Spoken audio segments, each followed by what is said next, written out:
Mm.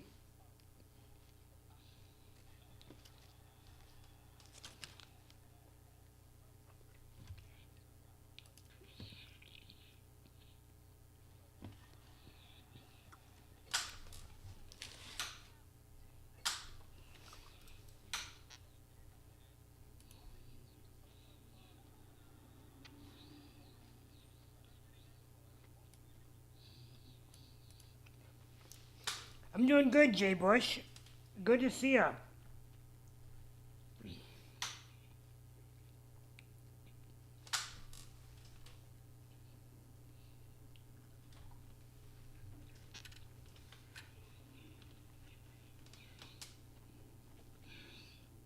How about yourself, man?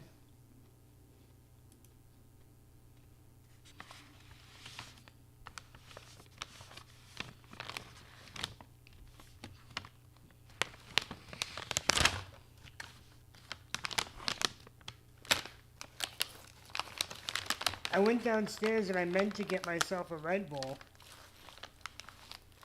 and I forgot to get the Red Bull.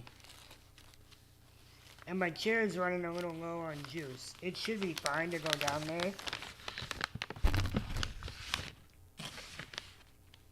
but I don't want to.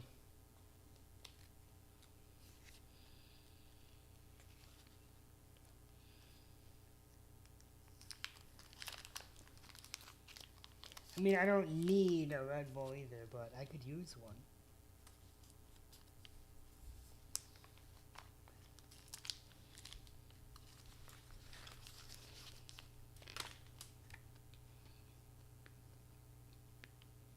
I'm having a good hair day.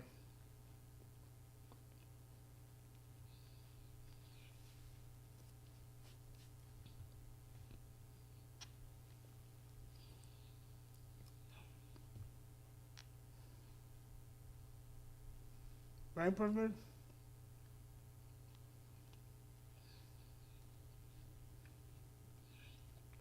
I should go back down there and get some Red Bull.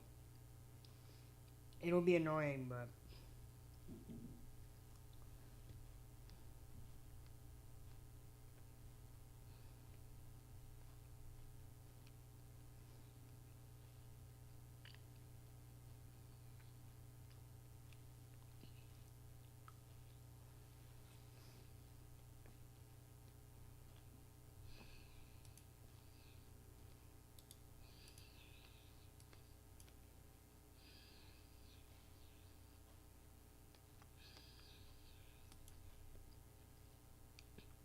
You're not having a good hair day?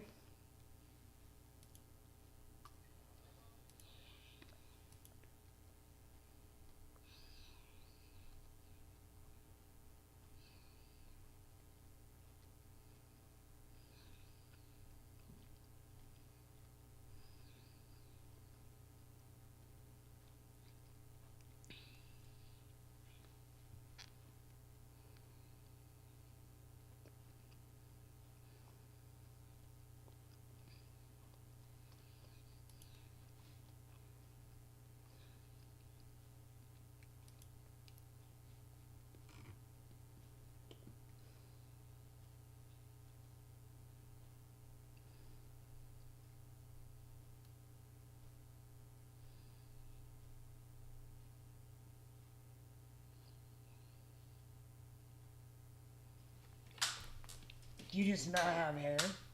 Or what?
I got some Lego downstairs when I went. We're gonna open that. Why don't I open that, and then I'm gonna go downstairs and get myself a Red Bull.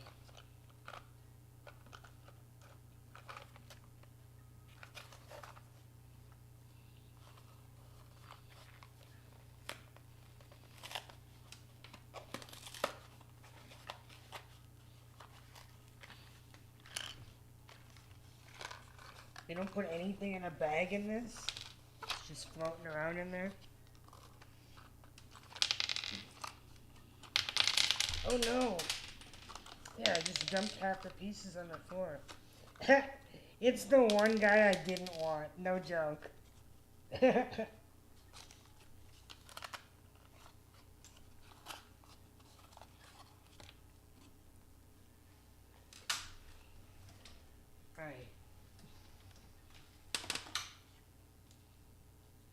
Yeah, honestly, it was the one character I didn't really want.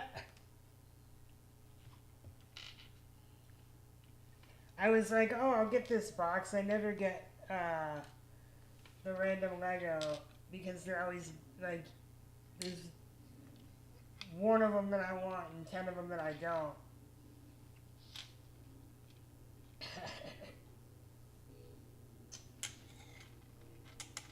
Yeah, I'm a little surprised they didn't bag it up. There's special stars on this one.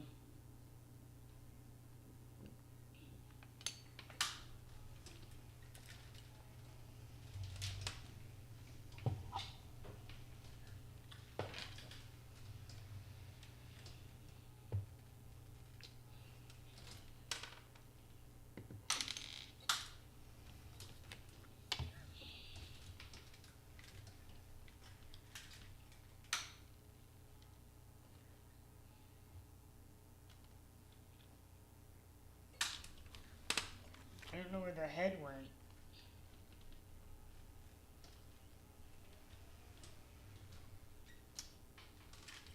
Did I lose the head?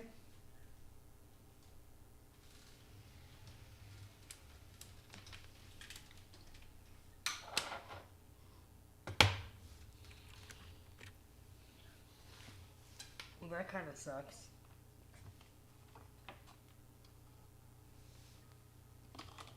Yeah, I think I lost the head.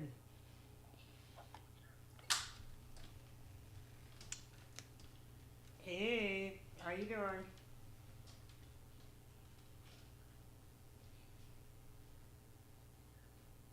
I don't see it though.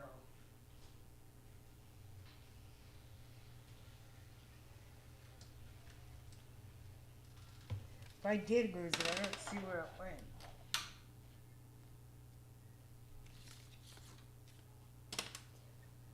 Well, that kind of blows even more. Oh, I see it. I see it.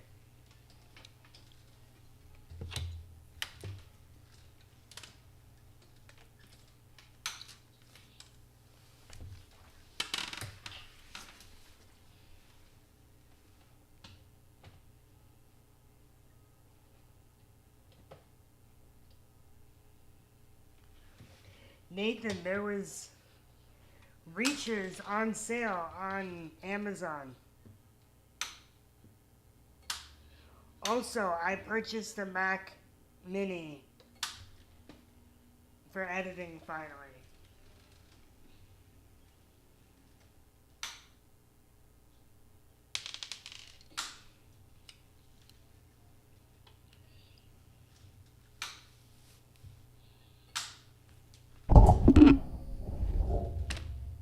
Ooh.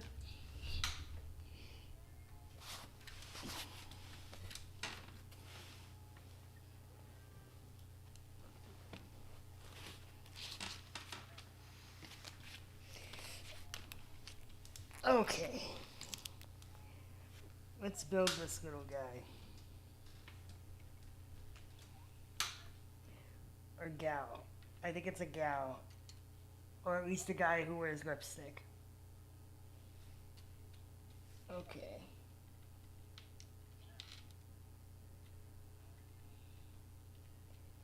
I don't even know how I'm supposed to build it.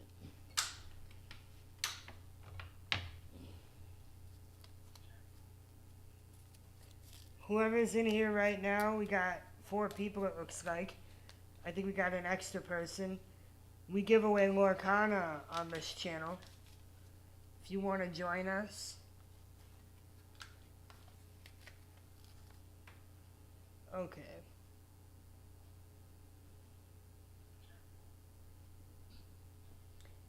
I guess there was another guy that I wouldn't have wanted to get either. So, I got one of the 2 people I don't want to get.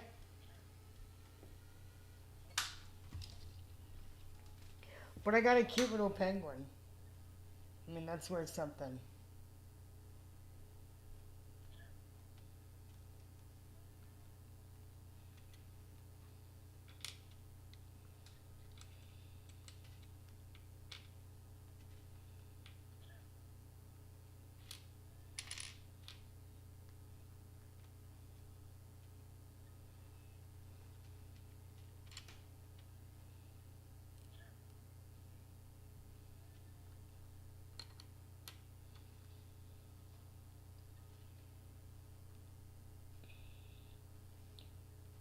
I mean, it could be worse. I don't...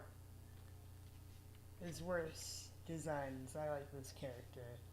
She's badass. Look at how badass she is. Definitely sapphic energy.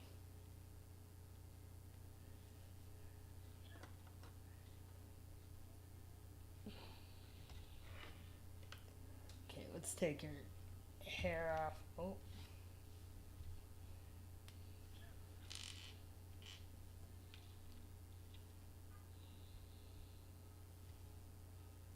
Or she can be in her visor. I mean, whatever. I wanted one of the other astronauts or an alien.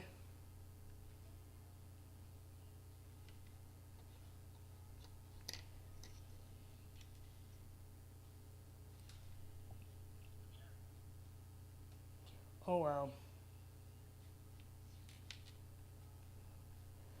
I'm gonna lose these pieces if I don't put this together.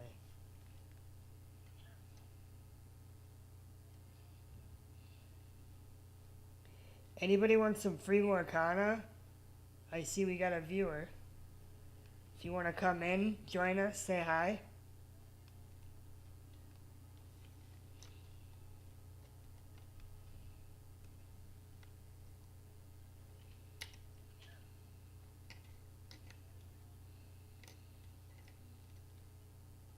Join us.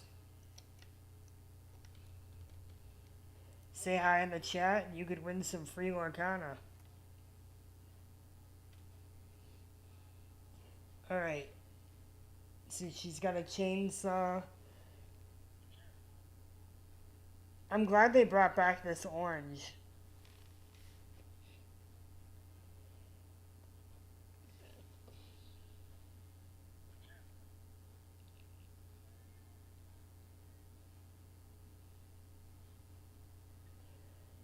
It's something. Not my favorite, like I said, but it's cute.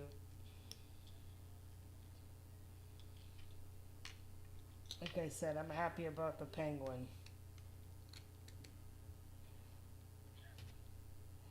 Problem is, what do you do with the hair when you're not using it? Just throw it into the... Maybe the penguin can wear it.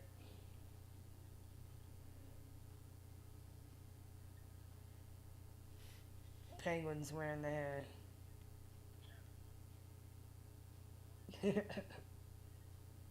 Emo penguin.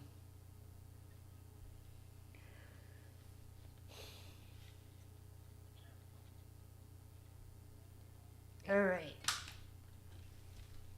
I was gonna go get a Red Bull, but I should probably just start the stream, huh?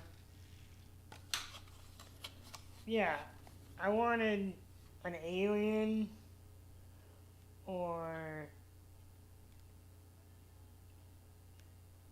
the astronaut, or one of the mini people, or the lady with a space gun. I pretty much wanted any of them but the two in the front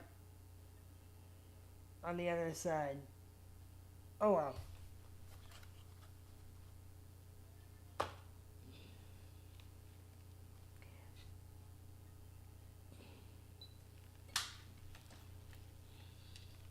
Maybe we should open something before the night gets old.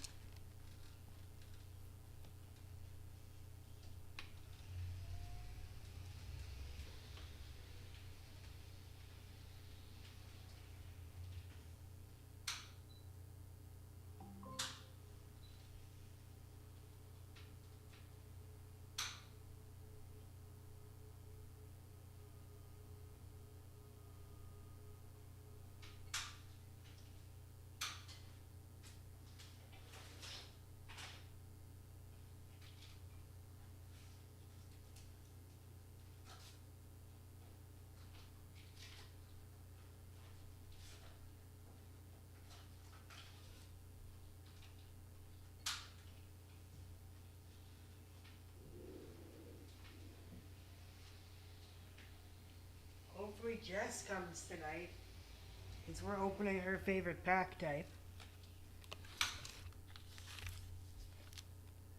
We are opening Ursula's Return.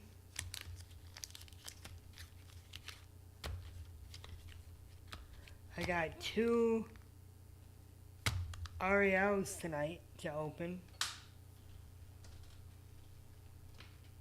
I got another another box of these since they were so cheap and on sale. So I'm gonna be having another box of Ursula come in the mail.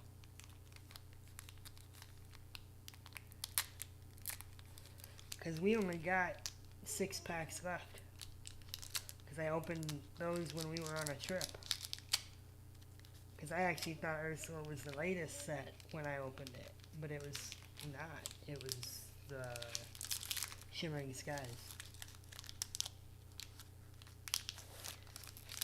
But this is a high chance to be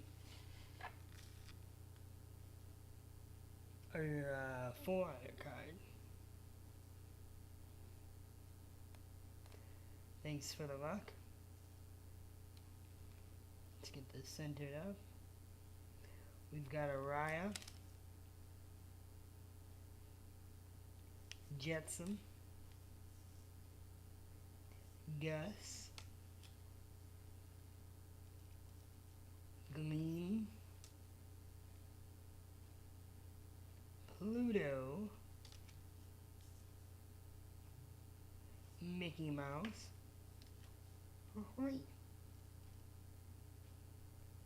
Julieta Madriel,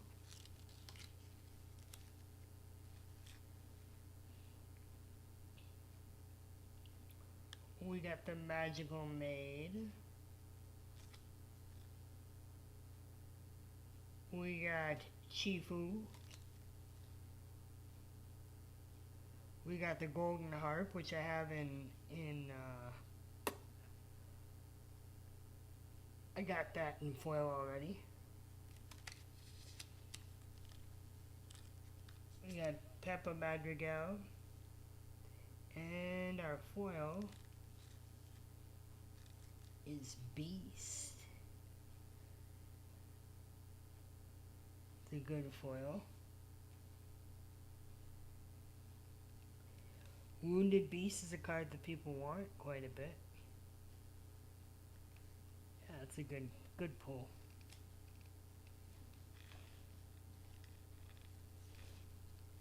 How you doing today, Ice Cold Anti-Hero?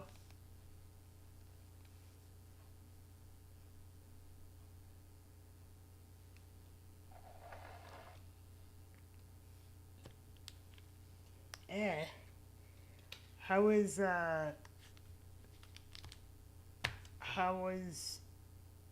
oh, you're doing the dishes.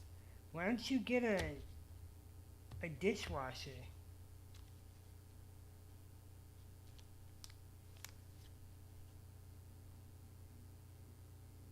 I had a good therapy appointment. Another one.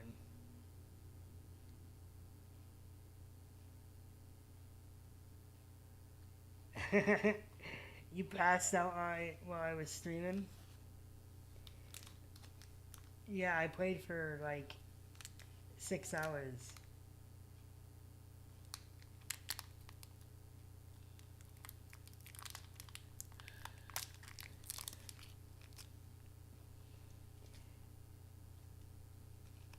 It was more organization. Oh, your dishes. I don't know why I'm just jumping to open another one, but we're going to open another one right away.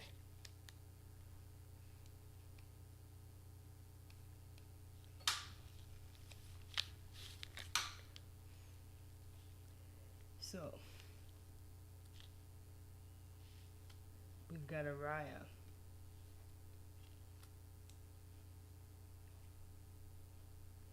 We've got a Pico.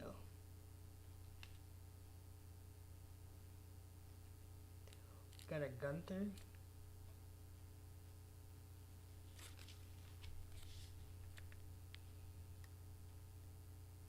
We've got a Transformed Chef, which I've got quite a few of right now. Let's organize these a little bit better. Atlantica. Thebes.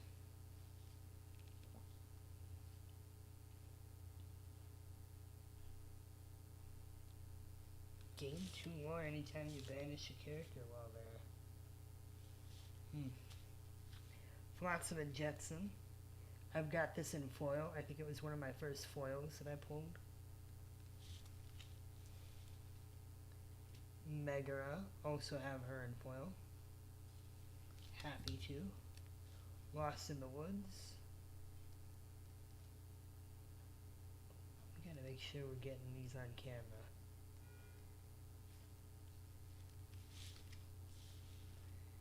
Ursula's Lair. Field of Ice. And now let's see what our rare is. Or no, this next one's gonna be our... Oh. Got a Con.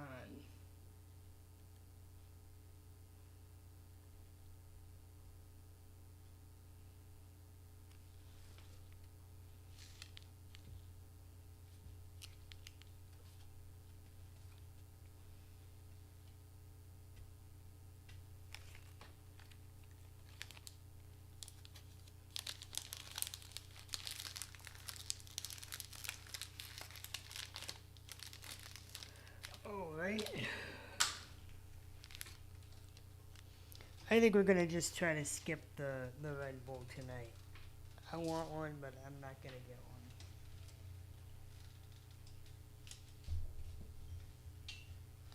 We'll stick with coffee.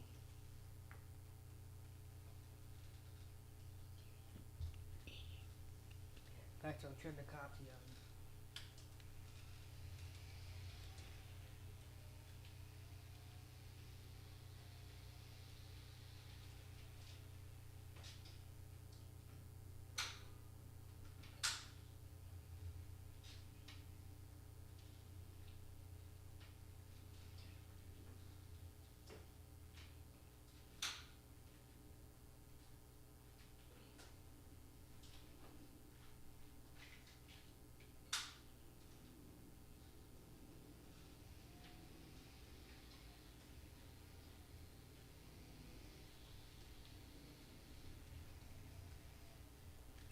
We'll have to open one of these, huh?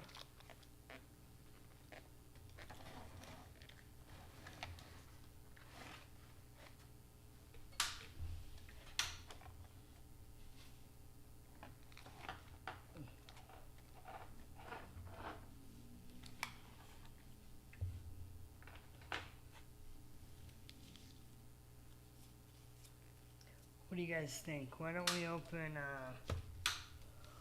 open some Inklands? Jafar is looking like he wants to be opened.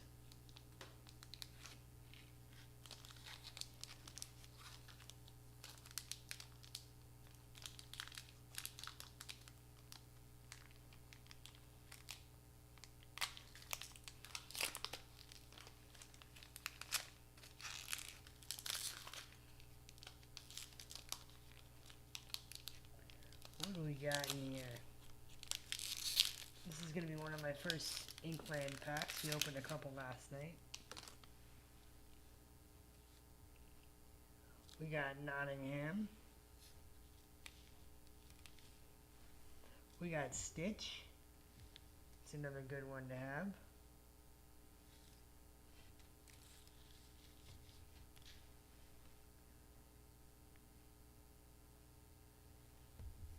We got Don here. We got Forbidden Mountain. We got Rufus.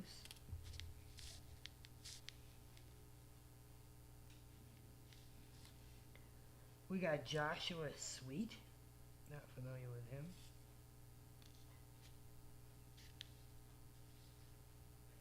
We got another Magic Broom. We got a foil Magic Broom last night. If you guys want to be part of the giveaway, hop into the chat. We're giving away Floodborn cards tonight. 99 puppies. That's too many puppies. Is that screen out of focus? I can't tell. Oh, this guy was awesome when I was a kid. Kit.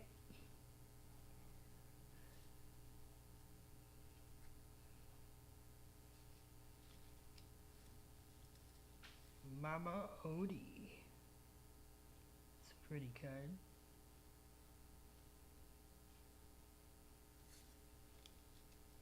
Kita. And Captain Amelia. It's our foil.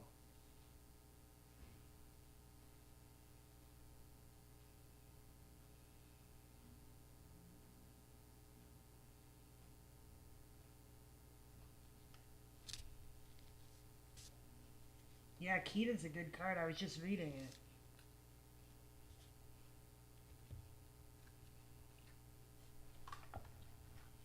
We should give something away. You can only give something away if you come into the chat. So, if you want free cards, say hi. Yeah, thank you very much, Nathan. Guys, we need you to join in. Say hi. I really feel like something clicked last night for me. I started watching some more Lorcana videos, and I think I understand the game a little better. I mean, I was playing it before, but I think I just appreciate it right now.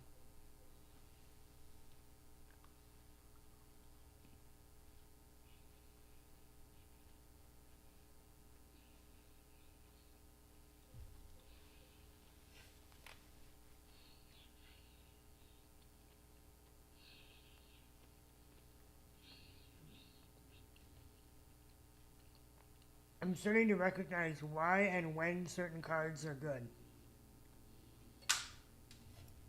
More than I did before.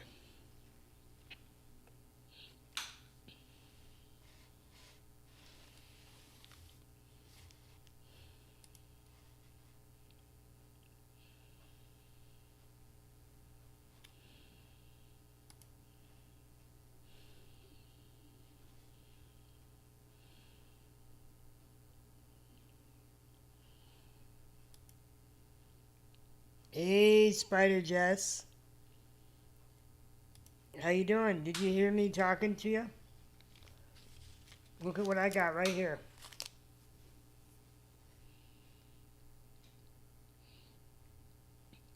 I know you're happy about that. Let's open one right now.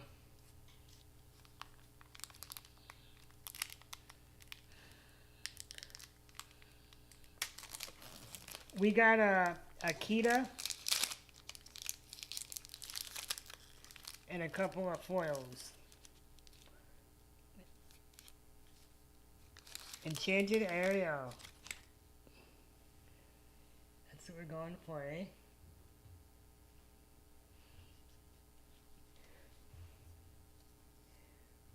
Oh, we got Li Shang.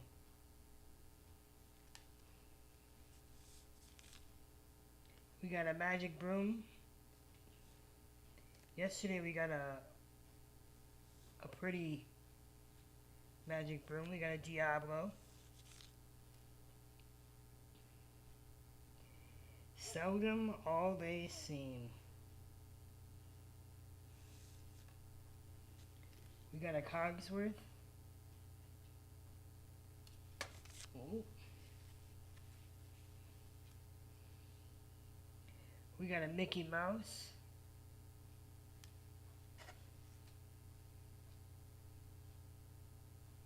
Diablo, is that the one that people want? I think there's a different Diablo that's the one people want. It's a Flotsam. Ooh.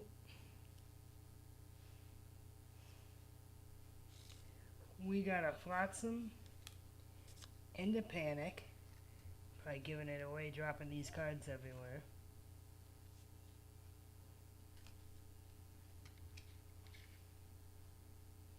The Mob Song.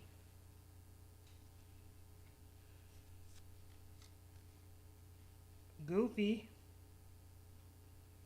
Now let's see what we got here. Raya. Let's see what our foil is. It's a Brawl. Actually, I already have a foil Brawl, I think.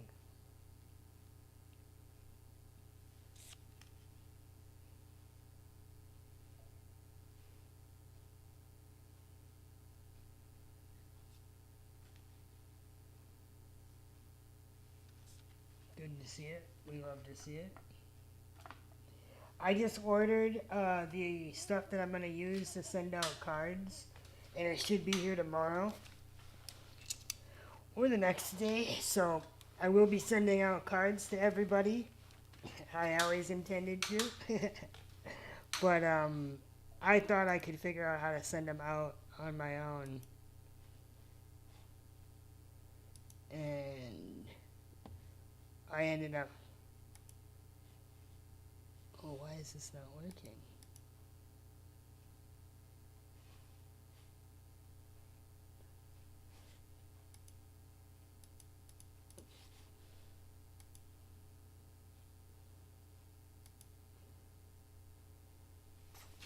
Oh, because something's sitting on my computer, that's why. That's funny. Thought my computer was breaking, but the escape key was held down.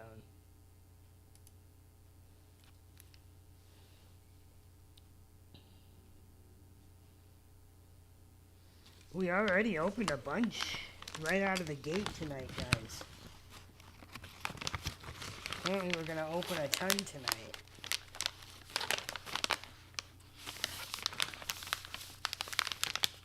I might have to go down and get me that Red Bull, though. I'm fiending.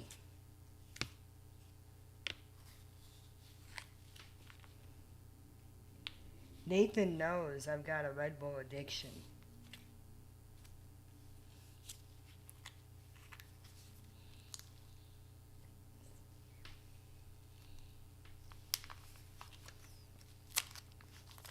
I've got a caffeine addiction. Jess, what's your drink of choice?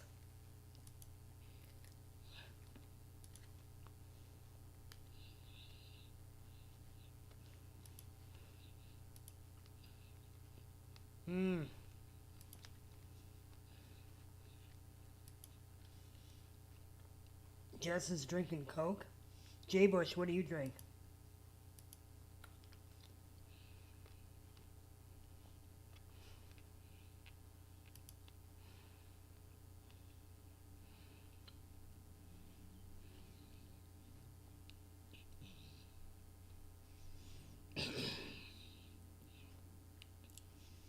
Oh, Fanta. I used to be all about that cherry Fanta.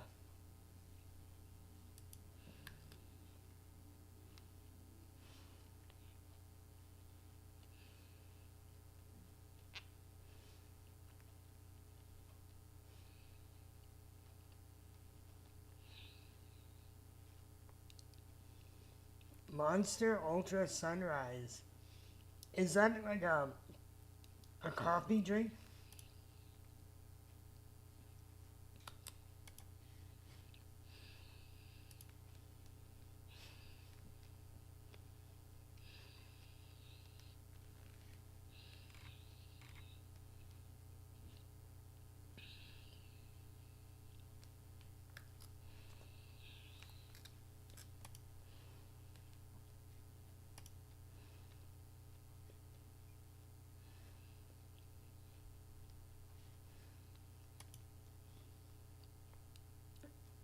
Oh, alright.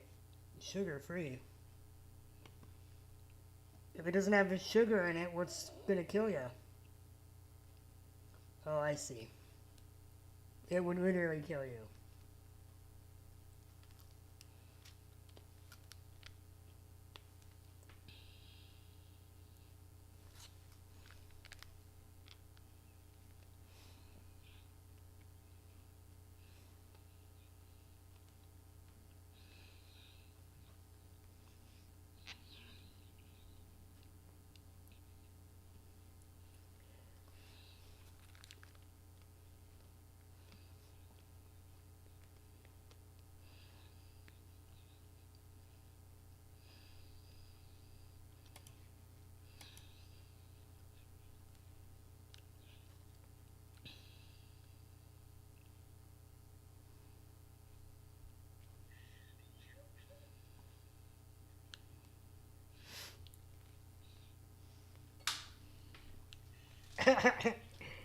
Just. Well, it's not gonna kill you. Oh, well, maybe it will.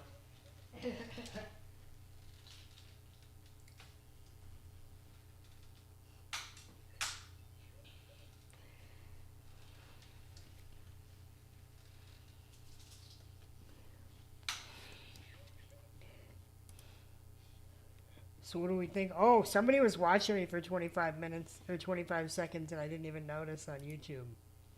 Oh well. Hope they got a good view.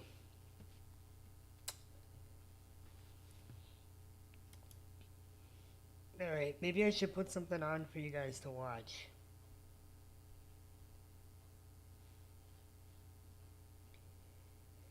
So you kids don't get restless.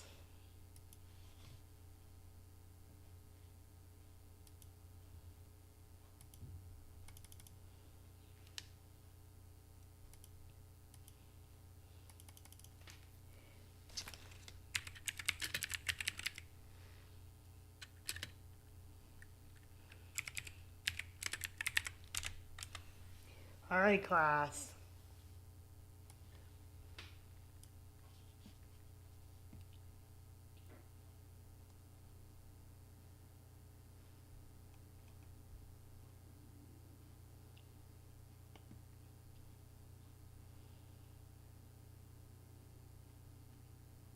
Trying to find...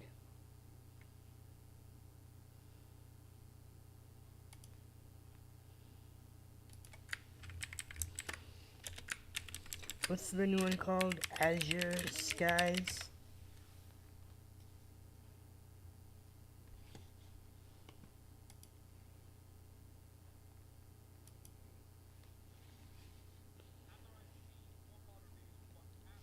Azurite Sea. Azurite Skies.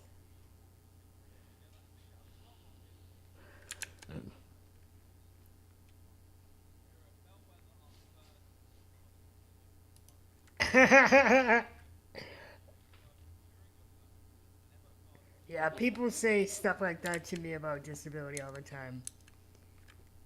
Like, I wasn't thinking about it.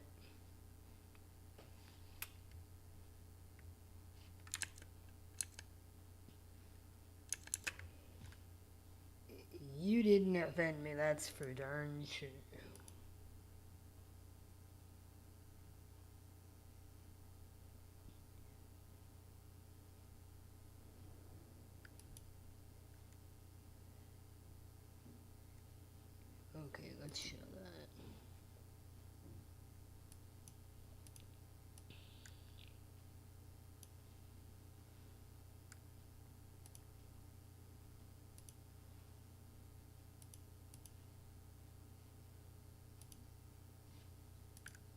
chosen opposing character gains Reckless during their next turn.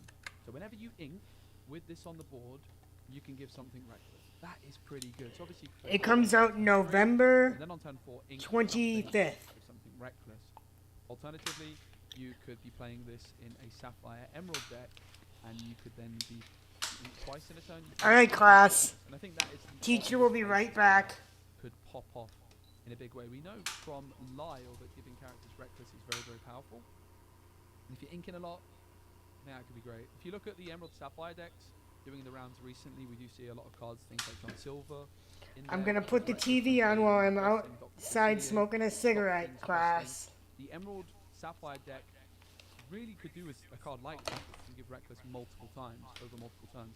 But also, you can give 2 or 3 things Reckless in a single turn, and then again the next turn. So I think Bellwether is really, really interesting. It is uninkable, it only quests for 1, but I like the look of the card quite a lot. I think it's going to be a really interesting one, which will see competitive play in the right deck.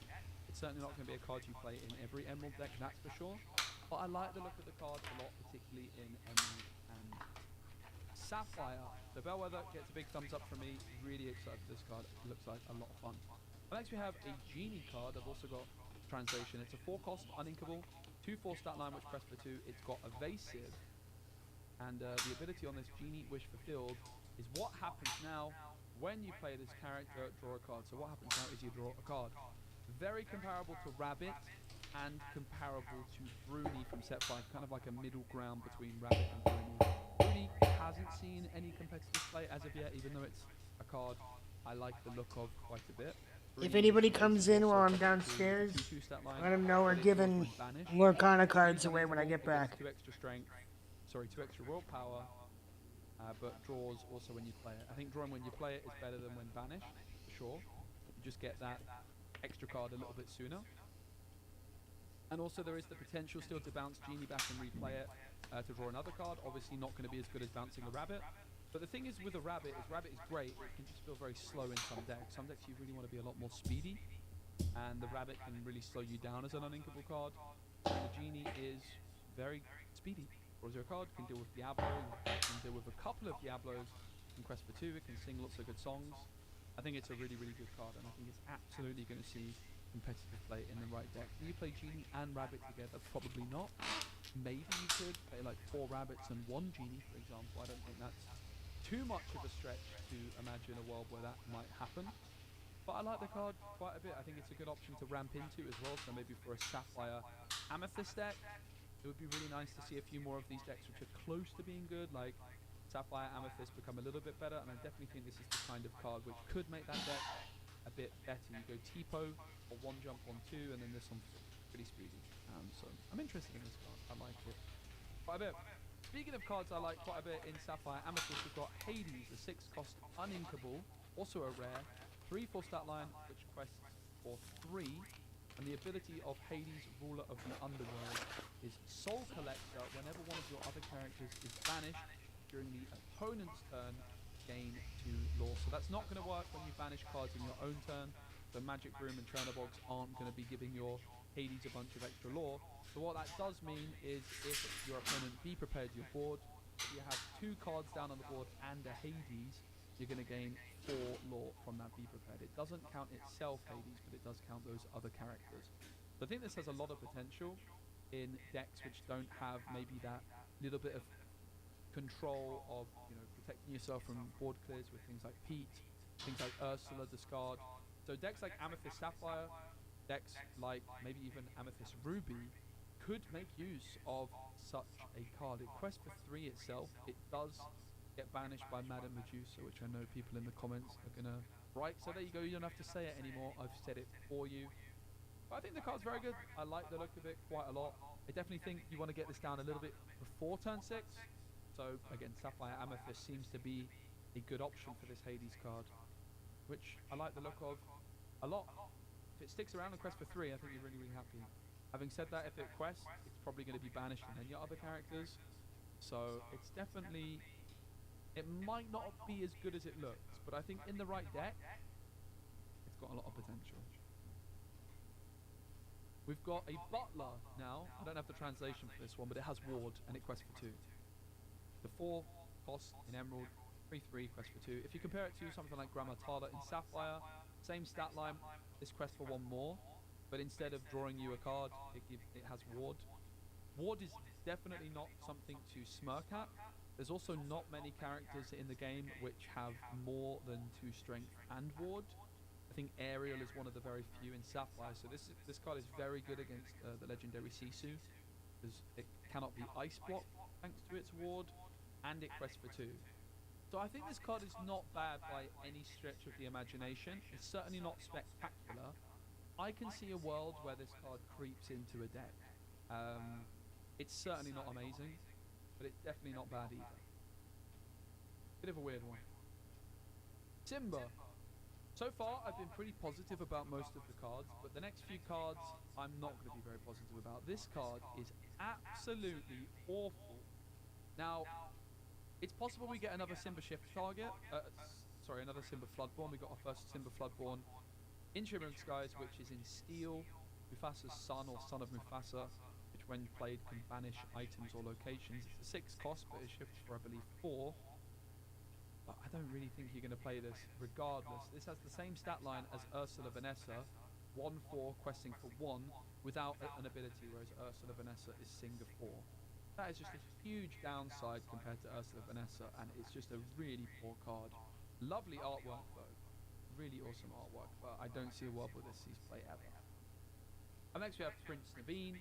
Similar, it's just a vanilla stat line. It's got the same stats as Kida Bodyguard, Simba Bodyguard, but without the Bodyguard. In set 6, when we had the Simba in set 1, this is just not cutting it, and it's just pure pack filler. So, yeah.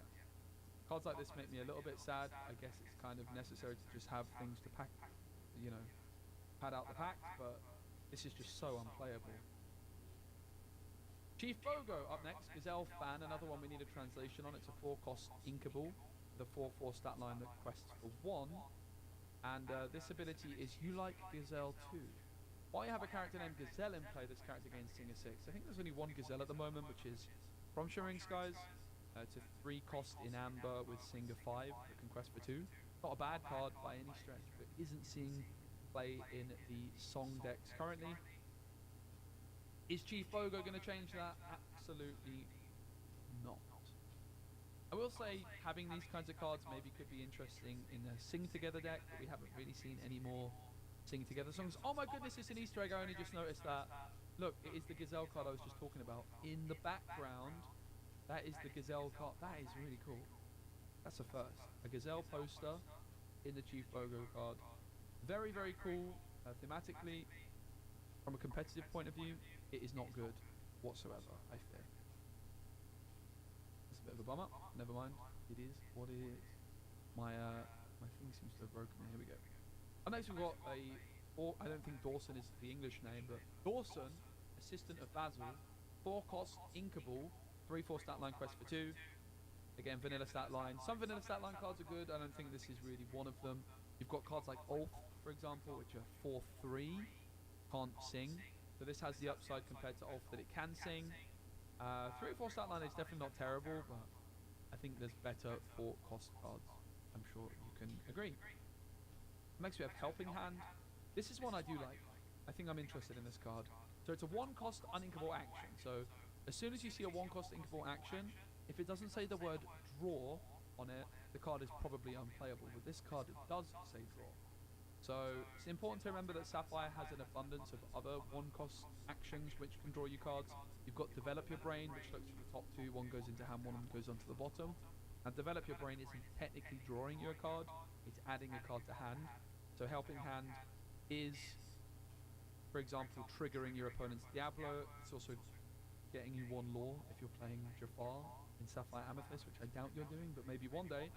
But what this card does is it gives support to your chosen character of yours. And Sapphire also does have a lot of cards which are kind of trying to have some kind of all-in support deck. You've got like a Hey, or no, it's like an Olaf, which is like a mega support card, which I think gives basically support to all your other cards or something like that. There's like an Alice in Wonderland, which is, if it has enough strength, can quest for a bunch.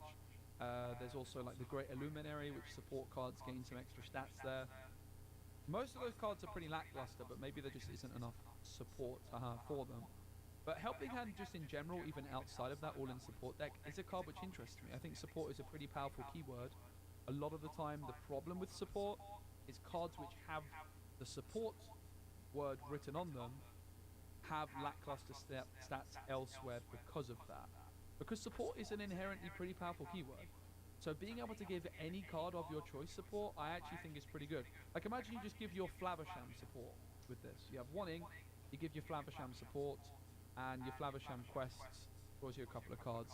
And suddenly, one of your cards gains 1 extra strength. And obviously, there's much better targets than Flaversham, but just as an example, there's going to be situations where that 1 extra strength is really important. Like you give that 1 extra strength to your Maui and suddenly you can take out Queen's Castle. Like that is a big deal. So then obviously when you start thinking about it a little bit more and you start trying to give, I don't know, support to something like a Scrooge McDuck with a 5/5 stat line which can quest for 2, there has to be some potential with this card. I like it quite a lot. I think this card might be good. I like it quite a lot. It is uninkable though, so you need to be careful. But you're also playing Sapphire, the Fishbone Crow, so I think this one's got a lot of potential. Keep your eye on this card. And next we have a card which doesn't have any potential, which is the Mystical Tree, Mama Odie's House. Now, Ravensburger could print 10 Mama Odie cards in this set, and they could all be really good, and I still think this card would be bad. So I have no hope for this one. 2 cost location, costs 1 to move there, 7 willpower, doesn't gain you any lore, and the ability is ironically called not bad, because I would disagree. I would say it in fact is bad.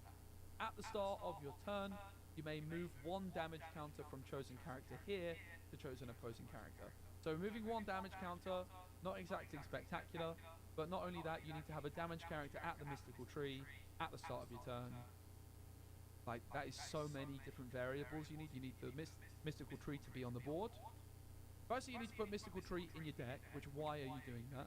Secondly, you need to have it sticking around on the board. You need to then have a damage character, and that damage character needs to be in the Mystical Tree, and then you need to have something to move a damage counter onto that actually matters. So that is pretty bad. But obviously, if the rest of the location is good, that could be like a nice upside which comes up once every 10 games. But the other part of the ability is at the start of your turn, if you have a character named Mama Odie here, gain 1 more. So obviously, ideally, you're having a damaged Mama Odie character in the Mystical Tree, and then this is a location which gains you a lore, and you can move a damage counter from Mama Odie to something else. So if there's some kind of like Ruby Mama Odie card which damages itself, or something like this, or like a Sapphire Mama Odie card which damages itself, and maybe you could play like some kind of Grandpappy deck, maybe. But sadly, I think this one is pan. Mickey Mouse Courageous Sailor. We do have 1 more card after this, and it's a spicy one. This is a 3-cost inkable in Ruby. The 2/4 stat line, which quests for 1 solid ground while this character is at a location. He gets +2. Golly, this looked a lot easier from the ship, but I know I can make it. The crew is counting on me. Go on, Mickey the Courageous Sailor. You can do it. This card is another pack filler card and won't see any form of competitive play. But the last card we're looking at is probably the best card of all. The next card we're looking at is absolutely bonkers good. One of the best cards of the set so far. I think it's absolutely insane, and it's Dingo, which translates to Goofy the Expert Shipwright. It's a 5-cost inkable with a 1/4 stat line quest for 3. Now this was one of the cards that we saw way back when during the D23 panel, when Azurite Sea was first announced. We saw some cards that were kind of stacked on top of each other, so you couldn't see all the stats of the card, you couldn't see all the ability, but we do now see it. And it's absolutely insane because it has this, which is Ward, and the ability is clever design. Whenever this character quests, chosen character gains Ward until the start of your next turn. Now that is a lot of words there to say that. So French translation, that is what it does. Whenever this character quests, chosen character gains Ward. It's just kind of curious how short that is in English compared to French. So it's got Ward, and when it quests, it can give something else Ward until the start of your next turn. So you could quest with Dingo. I need some French Goofies. That's such a good name, Dingo. I want some French Super Goof, Super Dingo. That's a really cool one. It's also got the Inventor tag, the Hero tag, which is definitely not irrelevant. But this is just really, really good. 5 costs for Emerald, a nice kind of number, because Emerald doesn't inherently have that much card draw. So for some kind of Emerald aggro deck, having a ward character, which quests for 3 and gives more ward, is great. I think I'm pretty interested in trying this out in like an Emerald Jafar deck, giving your Jafar ward for a turn, you give your Diablo ward for a turn, all sorts, right? Just even like a Robin Hood Daydreamer, which is about to quest for 3. All sorts of cool things you can do with this goof. I think it's absolutely tremendous. It does get taken out by Sisu, which I think is important, the legendary one. But this card looks very, very good indeed. We know how powerful Ward is. And this quest for 3. 3 is a lot on turn 5. So I like this card a lot. I like a lot of the cards a lot. There's a lot of packs in this one as well. Hope you guys enjoyed the video. If you did and watched this far, give it a like. What's your favourite card from the set of videos? Big shout out to Mystery Report for putting it all together. And don't forget to check out You're Card getting Market. double If you're buying audio online in Europe, it is the place to do it. Cheers, Card Market. Because of my Cheers, Mystery headphones? Report. That's Cheers funny. to you for watching. Bye. Hi. We lost Jess, huh? Goodbye, Jess. Welcome everybody, it's Spessy, and we've got an Azurite C card review, about 10 new revealed cards to look at. We're about 40 days of Azurite C. Welcome everybody, it's Spessy, and we've got an Azurite C card review, about 10 new revealed cards to look at. We're about 40 days away from the release of Azurite C, slightly more, which means that we're really going to be ramping up the amount of reveals that we see very soon. I do want to give a shout out to Card Market, who sponsor the channel. It's the best place to buy your singles online in Europe. As well as mention, I do have a new Metafy groups feature. I also offer coaching via Metafy. So if you guys are looking to get some personalized decks, some personal coaching from me, as well as access to a private Discord channel where we're going to talk all things Lorcana, this is the best place to do it. As well as mentioning, there's a competition this week where if you guys sign up this week for my Metafy groups, it helps me rise up the leaderboard, and I get quite a bit of extra cash if I do well in terms of supporters. So thanks everyone Hey guys. for all the continued support. Let's take a look at these new cards then from Azurite C. Starting off with a 1-cost inkable Nick Wild. It's a Sapphire common card with 1 strength and 2 willpower. The Soggy Fox. Nice to have a partner. While you have another character with support in play, this character gets +2 strength. It quests for 1, and the flavor text, glad you could make it. So we've seen quite a lot of cards already in Sapphire that kind of focus around a support theme, and none of them really are very good. And Nick Wild I think I should make some continues pizza that rolls trend. instead of eating While these. this could be a 3-2 character, having said that, so honestly, maybe I underestimated Nick Wild a little bit there early on. Nick Wild actually looks okay. I don't think it's going to see any play, but in fairness, if you've got 2 support characters, this guy is a 5-2. So actually, I'm kind of reversing my opinion on Nick here. Nick looks quite good. Nick looks like one of the few Sapphire support cards which actually have a lot of value by playing lots of support characters. The concern is there enough elsewhere? One thing that does actually I like that funny card. enough with Nick Wild here is going to be in a Rockstar Stitch deck, which is not something you would usually associate Sapphire with, but Sapphire has started to get some more 1 and 2 cost characters, which are quite good. We got Basil in set 5, which has support as a 2-1. You can play Hey Hey, and then suddenly your Nick Wild is going to be like a 5-2, which quests for 1. So Nick actually has quite a bit of potential. Definitely doubt that you're still going to build like your whole deck around this kind of support idea. However, Nick does actually look quite good. Unfortunately, it's not going to be a card that you can just put into any old deck. Let's But if make you this do have bigger enough while I support eat my for get the some support, food. Nick could actually be quite good. And if you've got 4 support characters, this guy's going to be an 11-2. Are you going to have 4 support characters? No. I suppose, interestingly then, if there's a way of giving Nick Wild support, and you have lots of other support characters, that could actually be a good way of getting like a character of 10+ strength, which I think it's Wendy, or it's maybe Alice in Wonderland. I think it's an Alice What card. does A legendary support from do? set I 2. can't remember. So maybe Nick is the card that we've been waiting for. I think there's also a Olaf card, which is like a 3-cost Floodborn shift type thing, similar to Diablo from set 4, which is obviously not seen any play, but I believe it kind of gives your other characters support, something like that. So there's definitely some synergies in there. Usually Lorcana cards, I know what every one of them does, but these kind of niche Sapphire cards, not so much. But Nick Wild The more I look at it, the more I am interested in it. I think what's also worth mentioning before we look at Judy Hopps is the more sets we get, the more likely it is that we'll start to see some Sapphire decks which don't focus on ramp and just have like a lower curve, because we don't tend to get that many low-cost characters each set. But we got Basil last one, that's pretty good. This could also be quite good. And next we got Judy Hopps, the Resourceful Rabbit. It's a rare character in Amber. It has 6 costs and it's inkable, 3 strength, 6 willpower, which quests for 2. It has support, and the ability, fittingly, is need some help. At the end of your turn, you may ready another chosen character of yours. So you can't ready Judy Hopps itself.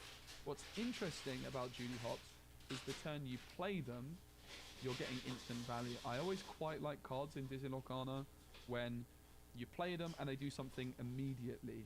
For example, Clarabelle draws without being able to be interrupted. And in a similar fashion, Judy Hopps is going to come down and she's going to do something the turn that you play her, and you quest with her the next turn, and then she's going to do something again. So she's actually got a lot of potential, I think. 6 cost is quite a lot for a character with 3 strength and 2 lore. No shift or anything like that. I saw this character and I think it's Of course, garbage. Amber has Just in Time, which is characters which cost 5 or less, so no Just in Time synergy. Being able to ready stuff is definitely quite powerful, though. I mean, what's worth mentioning, for example, in a Amber Ruby deck where you play Gaston, I've talked a lot about the fact that you're able to use Sven to ready Gaston, and Sven is obviously like a one-time use, but with Judy Hopps, you could use Gaston on turn 4, the turn after you play it, get Judy Hopps down, and then as you end your turn, ready Gaston to protect them to get more value out of that card. So I think in a deck which is utilizing Gaston, Judy Hopps has a lot of potential. I think also if you consider the fact that a lot of the characters you want to play in Ruby and Amber decks that cost 6 are uninkable. There's a lot of competition at 6 cost, but all of it's really uninkable. Vegeta, you've got Tremaine, Medusa, you've got all sorts really. So I think that Judy Hopps honestly could see some play. Don't hate the look of it. There's obviously some other synergy with readying characters. For example, there's like Christopher Robbins, which whenever this character's ready, you gain 2 lore or something. I don't think that's gonna see play just yet, maybe one day. But Judy Hopps actually looks okay. Support is a good keyword as well. 3 strength for support is not bad at all. 6 willpower, hard to deal with. I actually think it's not a bad card at all. Up next, Rafiki, which very nearly made the thumbnail art. It's a 9 cost uninkable. The Ethereal Guide. It's 6 strength, 6 willpower, which quest for 4. It's a rare and has shift 7. And I don't even know how to pronounce that. Astra Latamant. Astral Attunement. I got there eventually. Astral Attunement. Is that 2 words? I think it might be 2 words. During a turn, whenever a card is put into your inkwell, you may draw a card. Now, of course, Rafiki does have some decent shift options already, the most obvious being the 1 cost Rafiki with Challenger, but there is also the 4 cost Rafiki, which has Rush from Shimmering Skies, which hasn't really seen any play, which is kind of surprising, but this character is very difficult to get down on the board, being 9 cost, shift 7, very, very expensive, but there is massive reward for being able to do so. I think in particular, you're looking at a Amethyst Sapphire deck, where you're going to be putting cards into your inkwell multiple times a turn. For example, you get Rafiki down nice and early because you're ramping with Sapphire, and then if you've got a Fishbone Quill down on the board, whenever you Fishbone Quill something, you draw. You ink something from hand, you draw. You play a 1 jump ahead, you draw. How far I'll go, you're going to play the how far I'll go, put a card into the inkwell, draw off how far I'll go, and draw another card. So there's huge potential with this card in Amethyst Sapphire. However, it is very, very expensive. But if ever there's a deck which can afford to have expensive cards, of course it's going to be one that is in Sapphire. So I think Rafiki has some serious potential, because not only is its ability very, very powerful, in a similar fashion it also can do something the turn you play it. If, let's say, you start with 7 ink and then you shift in Rafiki, you ink for turn, you use your Fishbone Quill, it's going to draw you 2 cards and it can quest for 4 instantly. And the fact that the 1 cost Rafiki is actually a pretty good card in its own right helps a lot. It's not a card you particularly want to quest with, so you can just chill with the 1 cost Rafiki on the board, use it to challenge something if you wish, and then if not, suddenly shift 7, which with Sapphire is very achievable. You're drawing an abundance of cards. I think this card is really, really exciting, and I'm actually looking forward to it a lot. My gut feeling is it might be a wee bit too expensive, being 9 We cost lost unkable. I'm Bush. not sure how often you're going to be able to shift it, not sure how many shift Rafiki cards you're going to want to play. Having said that, it's definitely a card that's going to be worth testing, and it's a great artwork as well. Really, really powerful card, just very expensive. Wendy Darling, another rare, this one in Ruby. 2 cost uninkable. The Courageous Captain, 1 strength, 2 willpower. Has the Pirate and Captain tags, hero as well. But Pirate and Captain, you can expect to get quite a bit of support this set. Of course, we know Mr. Smee has that Captain synergy. There's some Pirate synergy potentially, but Azurite Sea being the theme of Pirates and Captains, you would imagine there's going to be some synergy here. And speaking of synergy, look, this has some. It's evasive, quest for 1, look lively crew. While you have another pirate character in play, this character gets +1 strength and +1 willpower. So it could be a 2/2 evasive, which quests for 2. Very, very good. Evasive, which quests for 2 on turn number 2 is extraordinary. What's also worth mentioning, you can play Wendy on turn 2, and then on turn 3, you play a pirate character, like a John Silver, for example. So maybe in a location deck, a Ruby Steel location deck. Ruby Steel locations have just got a top 64 finish at Disney Lorcana Challenge in Las Vegas. And this seems like a card which could slot into that kind of deck. Jim Hawkins, John Silver, A Whole New World. You could even play the Jolly Roger to give Wendy Darling rush, although I'm not convinced that's something you're going to be too interested in doing. It is uninkable, of course. That is very, very important. And for that reason, I don't think it's tremendous. It's certainly not a card that's going to see play in many Ruby decks, but hopefully it's enough support for a Ruby deck focusing on Pirates and Captains, Ruby Steel being the obvious option. I think this card actually has a lot of potential. I really, really do. A card which has evasive and quest for 2 that you can play on turn 2 is no joke. That is really, really powerful, and I don't think the condition is going to be hard to meet in the deck which you would play this card. The bigger question is the deck you play this card in going to be good? Because the card in its own right looks good in that specific deck. The bigger question really is, how good will an all-out pirate deck actually be? I think it might be good. I think that we're probably going to get enough support this set for one. A lot of the time when I see kind of theme decks, you know, for example, like a Madrigal deck, it's like, yeah, that's not very good. The cards in their own right aren't that good, and there probably isn't enough support. But this looks good. There's already quite a few pirates in the game, and we're going to get more. So I have a good feeling about Wendy Darling, the Courageous Captain. And next we've got a Chip and Dale Shift card. In the previous video where we were looking at the original Azurite Sea reveals, there's already 4 Chip and Dale cards that we've got. And this is similar to Flotsam and Jetsam in that it can shift onto either Chip or Dale in the way that Flotsam and Jetsam can shift onto Flotsam and Jetsam. Of course, you can also shift onto Morph, so never forget about old Morph. All of the Chip and Dale cards are in Amber so far as well, so you're going to have some flexibility on what colour you pair Amber with to play this card. 6/6 stat line, quest for 3, and it's a shift 5. Search and rescue during your turn. Whenever a card is put into your inkwell, you may return a character card from your discard to your hand. So that's pretty powerful. The thing is, it's very expensive, but of course, if you're shifting, it's not too bad at all. And some of the other Chip and Dale cards that we already saw are not that bad at all in Amber builds. And that's in particular, nuts. Chernobog, one of the Chip and Dale cards, when you play it, you like put a bunch of cards into your discard pile. So there's definitely the potential of playing these kinds of cards in a Mufasa deck.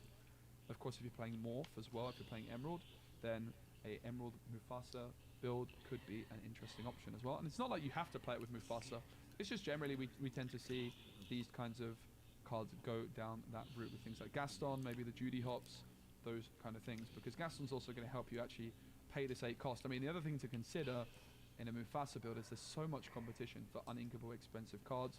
Cards like Wreck-It Ralph, if you go for Ruby, like you usually do, things like Scar, Medusa, Sisu, all sorts. We don't have a very, black very heavy competition. So the fact it's color uninkable in this is game. definitely a shame. But being able to put cards So it's interesting that from your discard into your hand. Amber is good. And of gets course, that if you want to play ability. Amber Sapphire, that's where this card might actually be best. Amber Sapphire is probably, no, definitely the weakest color combination in Disney Lorcana right now, by a distance, I would say. So it would be really nice to see Amber Sapphire finally getting a bit of juice. Is Chippendale, the Recovery Rangers, the card for that? During your time, whenever a card is put in your ink, you may return a character card from your discard to your hand. If it was any card, being able to like pull Porpsicles back, that kind of thing, it would be more interesting or better. But there's obviously worth considering in a Amber I didn't Emerald deck notice it with the said Queen, character. being able to put the Mirabelle Madrigal back into your hand. It's not terrible. I don't have the highest hopes for it though. It just seems a bit too expensive, and yeah, I don't think it's going to be very good. But I'm certainly excited to try it out, and it is going to be a fun one, no doubt about it. So far, 4 Chip and Dale cards, so quite a lot of shift options. If we get more, maybe it becomes even more appealing. Probably just going to be a more for fun card though than a competitive one, but that's fine. Not every card can be competitive. Not every card can be competitive, but this one certainly is. It's Yokai, the Enigmatic Inventor. It's a 4-cost inkable, uncommon in Sapphire, so it's going to be very easy to get this in your packs. 3 stat line quest for 2. So far, not all that impressive, but worth mentioning.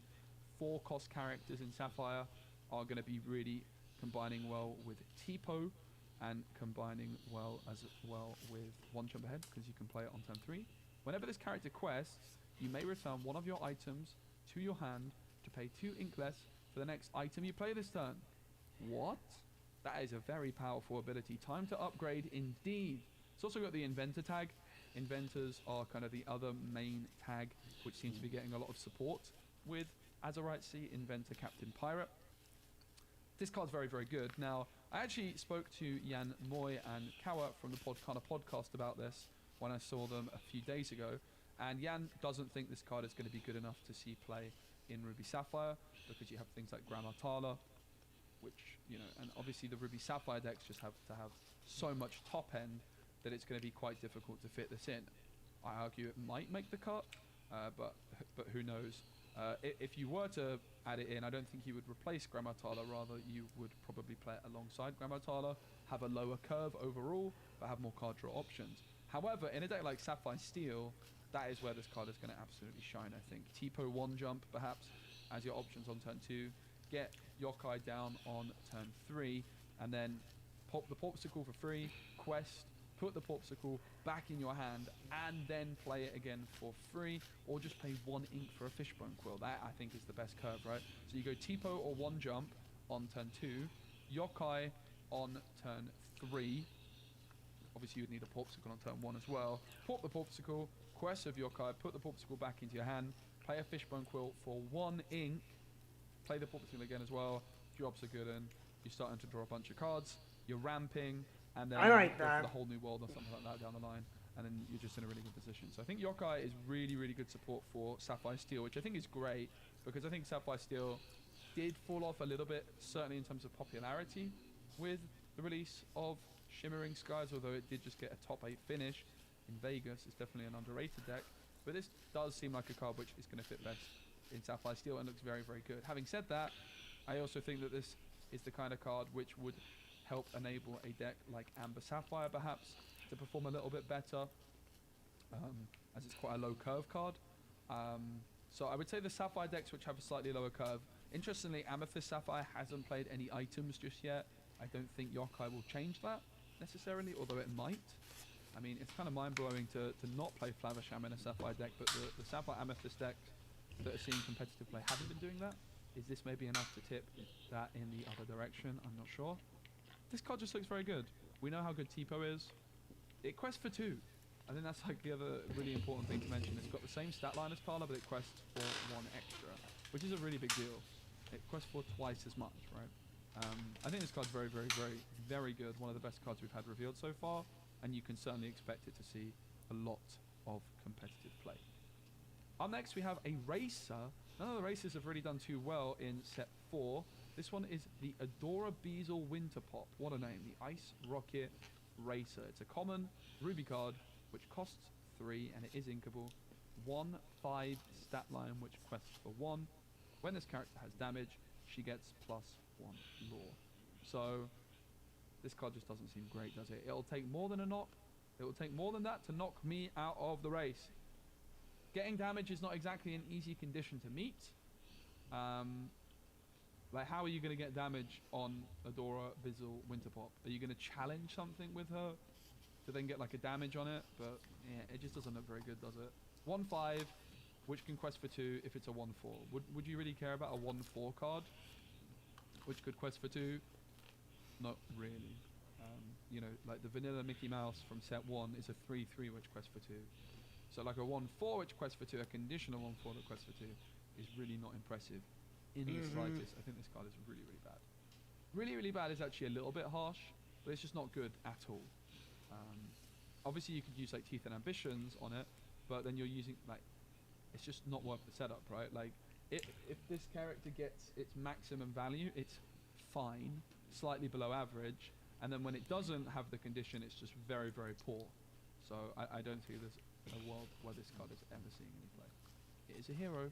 Mr. Smee, the Steadfast Mate. It's a 2-cost Inkable. Mr. Smee, 3 strength, but only 2 willpower. Okay. Mr. Smee. Not quite as good as the other Mr. Smee, that's for sure. It's a pirate. It quests for 1. And the good catch ability during a turn, this character gains evasive. Captain Hook, like a word with ya. So, in other words, it's Jafar in steel, but now it's a Mr. Smee. Now, why on earth are they printing the same card with a different name, you might ask? Well, maybe we're getting a Mr. Smee shift, a Floodborn Smee. It seems like the set for it, doesn't it? Azurite C being pirates and captains, Mr. Smee being obviously a very well-known character. So I think we can probably anticipate that we're going to be getting a Floodborn Mr. Smee, which would be really exciting. But of course, the other Mr. Smee is one of the best cards in the game, and this one is considerably worse. Although a 3/2 evasive is fine, but again, this card already exists in steel as Jafar with the exact same stat line. It's just got different tags and a different name. So could see play if there's a really good Mr. Smee shift option, but other than that, don't expect it to see it. Captain Hook, the Underhanded. It's a 3-cost Inkable rare card in Emerald with a 1/4 stat line which quests for 2. So this is kind of, if we go back to the Adora, Bizzle, Winterpop, I was saying like a 1/4 which quests for 2 wouldn't be that impressive. Well, that is exactly what Captain Hook does. So we're going to need a decent ability. And if this card has a good ability, then we're very impressed. So it's got the Pirate and Captain tags. Inspires Dread. While this character is exerted, opposing Pirate characters can't quest. And whenever this character is challenged for a card. Well, I said we needed a pretty impressive ability. I have to say the upper hand ability is pretty impressive. While this character is exerted, opposing Pirate characters can't quest. Very niche. Not really going to be very relevant very often. Having said that, we are getting a lot of pirates. Obviously, if there's a very popular pirate deck, then that could be relevant, but you can always just pretend that part of the ability doesn't exist and just look at the upper hand ability whenever this character is challenged for a card. That's good. That is just decent. Especially, again, if we get some more Floodborn Captain Hooks, which I would imagine we probably do. Again, this is probably the set for it. There is that steel Captain Hook from set 1, which is unfortunately uninkable, which means it's probably not going to be quite good enough to play. But this card has a lot of potential for me. 1/4 stat line which quests for 2 is actually not bad, even though I was saying, you know, below average. It's got more than that, right? It's a below average ability, like stat line with a good ability, which makes it actually a pretty good card. I like this one quite a bit. I think it will see some play, especially if there's a good Floodborn Captain Hooks and more Pirate Captain synergy, right? I think it's pretty decent. Smee on 2, Captain Hook on 3. Smee doesn't take damage. That sounds pretty tasty. Peter Pan, Neverland Prankster. It's a super rare, 7-cost Inkable with a 4/6 stat line, which quests for 1. Look innocent. This character enters play exerted. Now, obviously, that could be construed a downside usually. However, the ability Can't Take a Joke makes use of the fact that it's exerted instantly. While this character is exerted, each opposing player can't gain lore unless one of their characters has challenged this turn. Now, I think this card is pretty terrible, I have to be honest. However, what is worth mentioning is that this card is preventing your opponent from gaining lore, which includes locations. So, for example, you play Peter Pan down, your opponent has a Queen's Castle. Let's say they have 7 Queen's Castles on the board. They're about to get 14 lore, which of course would never happen. But let's just say hypothetically, that is what's happening. Well, Peter Pan is going to stop all of those Queen's Castles gaining any lore. Even if they then challenge, it's too late for locations. So it's very good against locations. The problem is, even though being able to stop your opponent gain lore inherently is quite powerful, it's not doing it permanently, because all they have to do is just challenge one of their characters and then everything else can quest. So I'm not really convinced by this one. If it had better stats elsewhere and it was cheaper, I would be pretty interested. But I don't know. Honestly, the best idea for Peter Pan, in a weird way, seems like the Green Hades legendary from set 4. Because you banish a card named Peter Pan that's cheaper to play this Peter Pan on top. And usually when you use that Hades, you're not shifting, so the cards can't quest or anything instantly. But the fact that Peter Pan could then enter play exerted, I doubt that the Hades stuff is going to be good though. Right? The Hades card is just pretty bad overall. That's one use case though for it, the fact that it enters play exerted.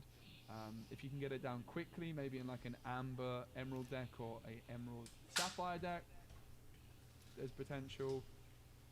I don't really see it though, honestly. I don't really see it at all. Maui also removes this and stays on the board. I think that's a big problem. If I had like a 5-7 stat line, where if Maui was going to challenge it, Maui would be removed from the board and Peter Pan would stick around, I'd be a little bit more impressed by it. But I don't think it's a very good card. I will say I think that it's an intentional decision for a card with an ability like this for the devs not to make it too good, because I think a card which can stop opponents gaining lore could be quite, well, it could be incredibly powerful with the right stat line, but I don't think this one is very good. Pixie Dust up next. It's a 4-cost uninkable item in Amethyst, Faith and Trust. You can exert it and spend 2 ink. Chosen character gains Challenger 2 and Evasive until the start of your next turn. Now, this card is not very good on its own, but what I will say is if you can get the right synergies in there with things like Scrooge McDuck, which can play items for free, if you can get synergies in there with things like Magicka Dispel, which is an Amethyst card, which can quest and select an item gain lore equal to that item's cost. That's where this card could see some play. I very much doubt it will see play. I do think the ability is very powerful though. Gaining Evasive until the start of your next turn is very, very good. When I spoke to Moyen about this card, I quite liked it at first. I was like, it's not that bad, at least it's quite unique, it's got some use cases. He did point out Maui's Fishhook could do something very similar, which is 3 cost and inkable. So it's basically a worse version of Maui's Fishhook, but perhaps in a ink color which can have more synergies with it, with the fact that, again, like Magicka Dispel could be an option. It's probably not going to see any play, but honestly, if it was inkable, I'd be pretty excited about it. That is all the cards we've got. So big shout out to Mushu Report who put all these together. What I did want to quickly do is just go through kind of some of the other cards which were revealed earlier in the set very quickly, just to give you guys a reminder, because it has been a bit of a while. There was some cards which were kind of revealed in a weird way like this here. Oops. Uh-oh, it's all gone a bit wrong. Ah! I'm not editing. I refuse. Shout out again to Card Market for sponsoring the video. So there's a few cards kind of revealed like this. Card Market. The D23 panel, where we kind of don't know the full cards, but you can see we've got a Minnie Mouse Pirate card, a Daisy Duck Pirate Captain. We've got a Goofy Shipwright. We've got a Minnie Mouse Pirate Lookout, a Goofy Expert Shipwright, and a Mickey Mouse Pirate Captain. So because we can't see the full stats on the card, I don't want to talk about those too much. Donald Duck First Mate, when you have a captain character in play, this character gets +2 lore. Questing for 3 is very, very good, so that's a card to keep an eye on. And then these are the other cards which we looked at in the previous video. This Honey Lemon card I'm really excited about. I think this is a really, really good card, as is Fred. Baymax there. Chip, I wanted to look at the Chip and Dale cards to kind of assess the Chip and Dale Floodborn a little bit better. So Chip Ranger Leader, 3/4, quest for 2. When you have a character named Dale and play this character, gain support. I don't think this one's particularly good, to be honest with you. Dale, when you play this character, you may put the top 3 cards of your deck into your discard to give chosen character -3 until the start of your next turn. Now, this one I'm interested in. This card does have some potential. Unfortunately, its stats are not impressive at 3/4 questing for 1. 3/4 quest for 1 is below par stat line, I would say. It's not terrible though. If it was like a 4/4, I'd feel a little bit better about it. But if you compare it to like Grandma Tala, for example, Alright. Oh, there's nobody here. Just you and me, Nathan.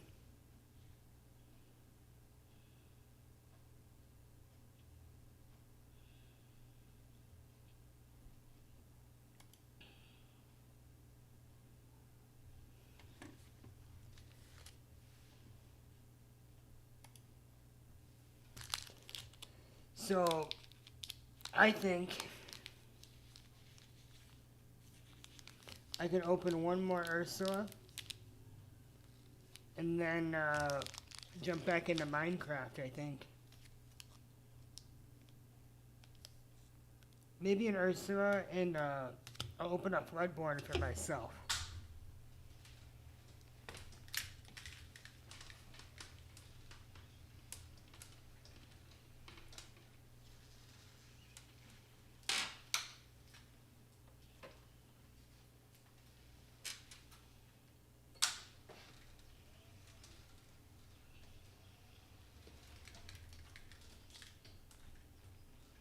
Might as well give myself a little treat here.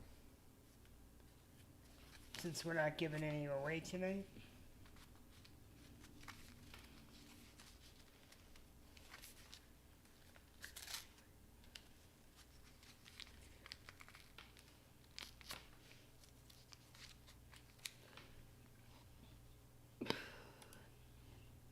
What happens if we take Matt's favorite game, scratch it up, smear it with white feathered petties, that is awful, and then put it in our $20,000 disc cleaner?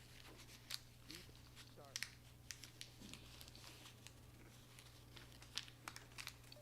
Jetties. Do you think this is gonna work? Well, I'm the fan of Trigger Tommy Hunt, so I hope it doesn't work. I hope it does. Okay, moment of truth. What? Brand new. Alright, we opened a heart A little bit on the edge, but and we got a heart. no. Hope so. Now let's test it. So that's good news. That's good luck. We might have something good in here. I got a good feeling about this pack. What happens if we take Matt's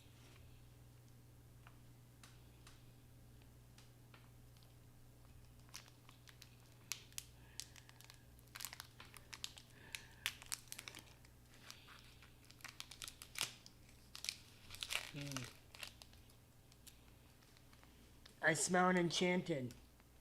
We're gonna open our first enchanted, just you and me, Nathan. Nobody's here to see it.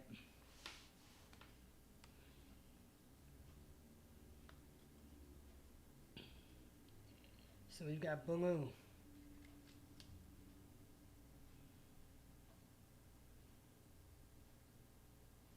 Improvise.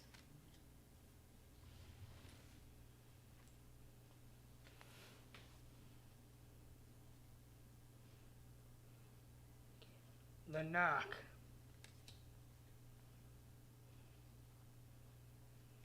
Rapunzel. Cusco.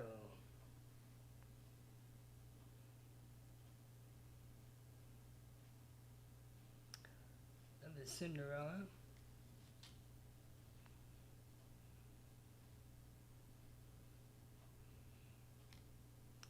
Doc.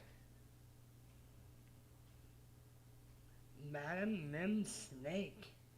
That's a good pull. We want that one.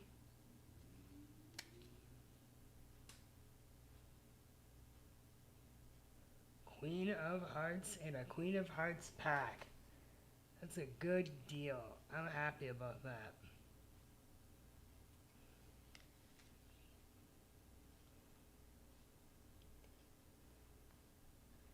Gruesome and Grim. And what is our foil? Sorry, falling down the rabbit hole. And now our foil. Ta-da! Gaston! Gaston! I'm happy about that. I don't mind having a Gaston.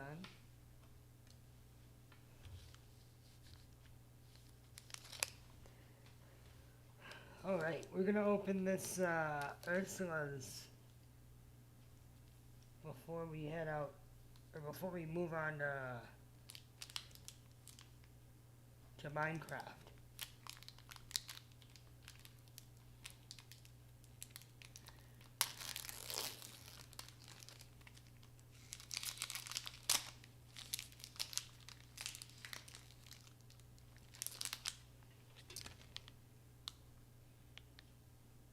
Alright.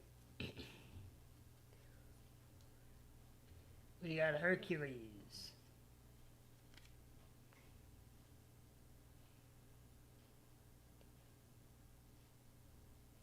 Pico.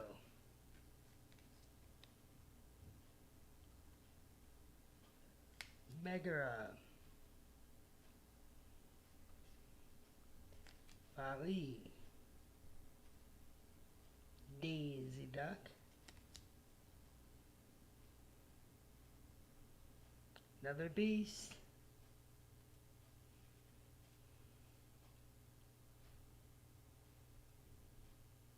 Imperial Bow.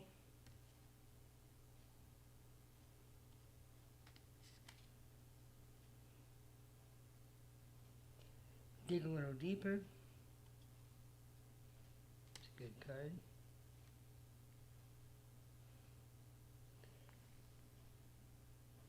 Any number of your teammates, characters with total cost of 8 or more, may sing this for free.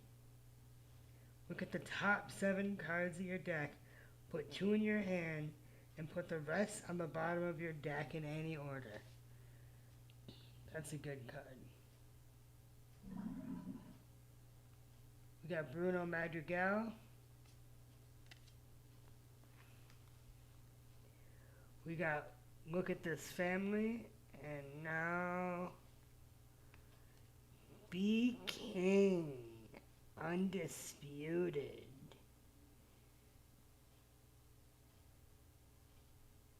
Heyo.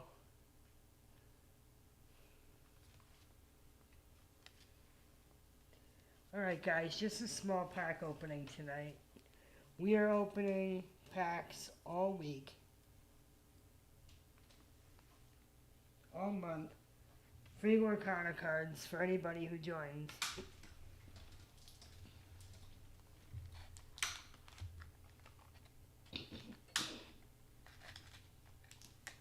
Ah, shucks. We gotta open one more pack just before the end of the night here. I can't help it. I want more. I got that cocaine. I see my jumper hanging out on the line.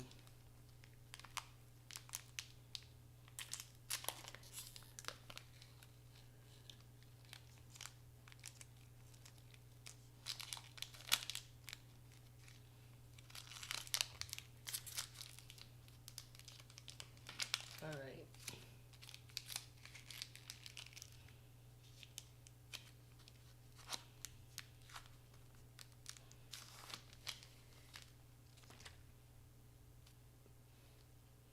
Minnie Mouse.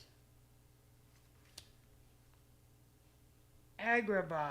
Nice. I haven't had an Agrabah yet.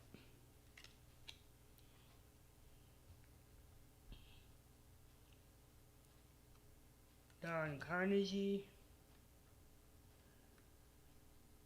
Diablo. That's the one people want. Pluto.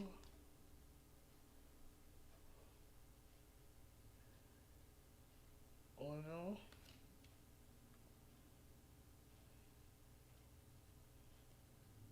Thaddeus Clang.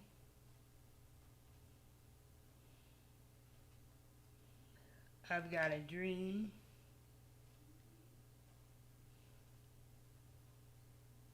Flintheart. Glomgold. And then along came Zeus. That could have different meanings. Wendy Darling.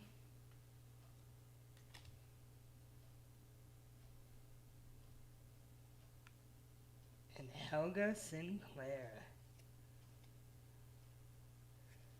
That's a pretty foil.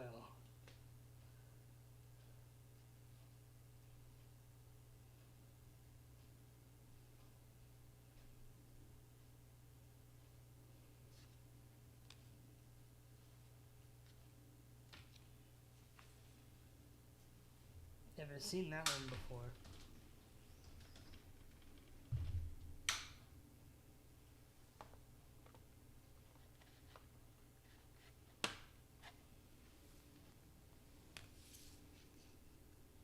Alright, I'm gonna close the stream down for just a minute and start back up with Minecraft. I'm just gonna throw this trash away, change the label for the game, and then we're gonna play some Minecraft again tonight.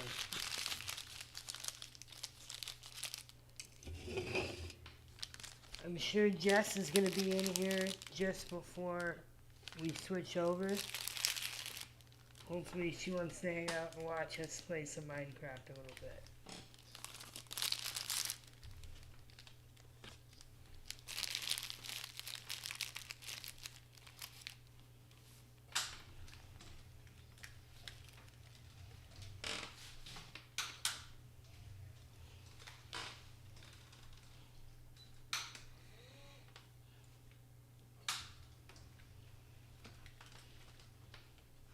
Alright guys,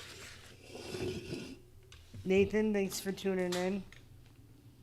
You're welcome to watch me play some Minecraft and fall asleep to that again tonight. Alright, I'm going to close the stream down for just a minute. Literally not too long. We'll be right back.